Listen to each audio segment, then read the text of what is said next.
On en vient à cette décision très attendue et rendue ce matin par la Cour européenne des droits de l'homme. Elle affirme qu'un salarié ne peut pas être licencié pour avoir envoyé des messages personnels avec sa boîte mail professionnelle.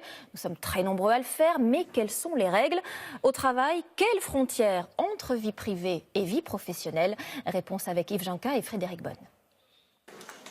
Dans cette entreprise de services en ligne, les salariés sont connectés toute la journée. Sur ordinateur ou téléphone professionnel, il leur arrive d'envoyer un courriel à des amis. Alors non, généralement les mails perso, j'essaie de les traiter à l'heure de midi ou après le travail. Oui.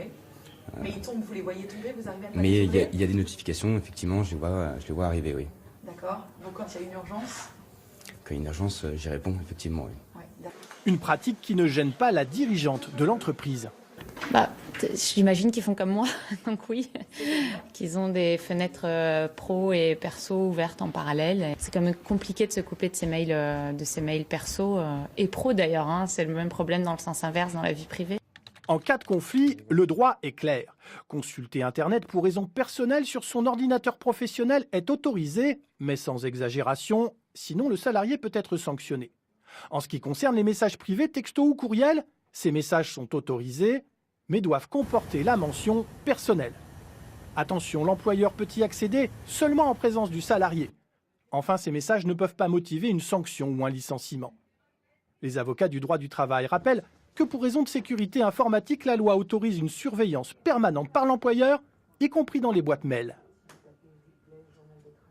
Cette nécessité de surveiller les correspondances électroniques va de soi. Sur les sites non sécurisés, sur les différents virus qui se promènent, il me semble que la sécurité informatique suppose qu'il puisse y avoir un contrôle relativement permanent de l'accès aux différents sites.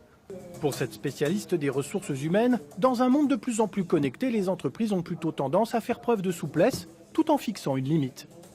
La question, elle est à quel moment, du fait de ces usages privés au travail, vous n'êtes plus capable d'avoir suffisamment d'attention au travail lui-même. Ce qui compte surtout, c'est que la productivité du salarié ne soit pas affectée par des questions de vie privée.